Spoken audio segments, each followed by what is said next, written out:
चंचल होगा, है ना। चंचल होगा, बिल्कुल होगा। चंचलता किस तरह की होगी? क्रिएटिविटी में होगी। जब हम अच्छे की बात कर रहे हैं तो चंचल होगा, लेकिन ये टिकता नहीं है, नया सोचता है, नया करता है। और इसीलिए इस तरह के लोग क्या बनते हैं? कलाकार बनते हैं। ठीक है, आर्टिस्ट जो होते हैं वो चंद्रमा प्रधान होते हैं हमेशा। समझदारी भरी चंचलता कैसे? समझदारी भरी चंचलता कैसे? एक तो उद्दंडता वाली चंचलता हो गई, वो भी यही देगा। एक समझदारी हाँ, वाली। जब ये खराब होगा तो क्या कर देगा? उद्दंड बना देगा, है ना। तीसरा आपने बताया कि ज्ञानी होना चाहिए। ज्ञानी होता है, लेकिन ज्ञान किस तरह का होता है? कलात्मक पक्ष का ज्ञान जाना होता है। ठीक है, आर्ट्स वाला जो है, क्रिएटिविटी वाला जो है, हाँ, तो वो ज्ञान सबसे ज्यादा होता है। ठीक है जी। अच्छा, फिर क्या हुआ बता, और क्या होना चाहिए रानी में?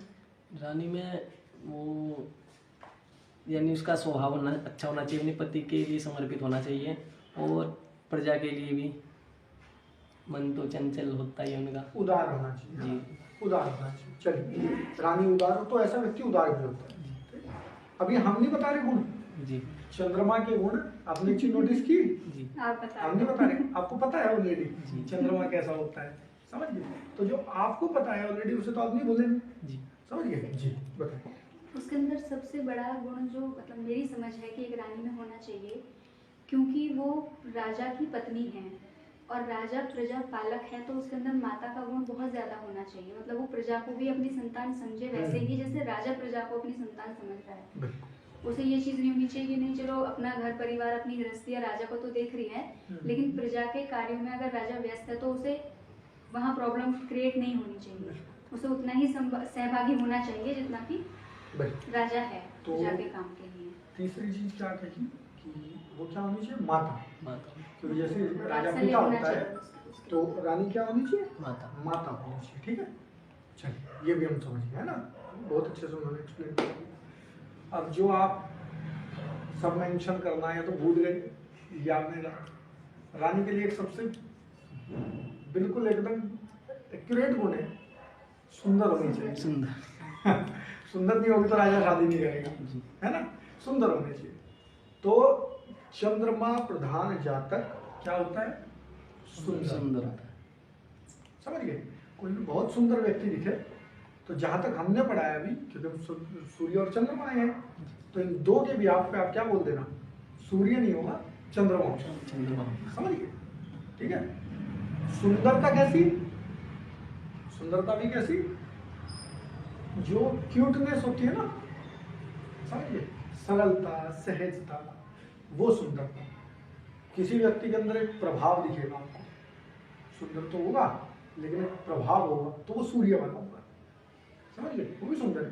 लेकिन किसी के अंदर मासूमियत दिखे, गोरा दिखे, पीला ना दिखे, एक पीला चेहरा होता है ना, स्वर्णिम चेहरा होता है, वो नहीं, सफेद चेहरा जिसका हो, ठीक है, तो वो क्या होगा? चंद्रमा होगा, है ना, सुंदरता होगी। उसके बाद वेद का ही एक मंत्र है, क्योंकि वेद को हम इसलिए कोट करते हैं कि वेद से ज्यादा ऑथेंटिक और कुछ नहीं है ना। वेद कहता है चंद्रमा मनसो। चंद्रमा क्या है? मन है व्यक्ति का। या सूर्य आत्मा बताई थी ना, ऐसे चंद्रमा मन है। फिर 40% वाला रेशियो आ गया कि अब चंद्रमा बाकी बहुत कुछ है लेकिन 40% मन है।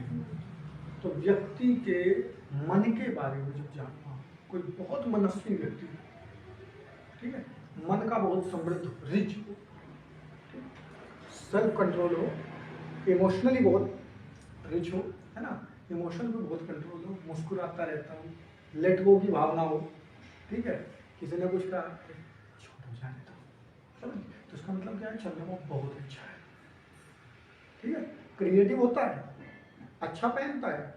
अच्छा, रानी के एक और गुण हो गया, बहुत अच्छे कपड़े पहनती है, समझ गए। और कपड़े पहन के मेकअप करती है।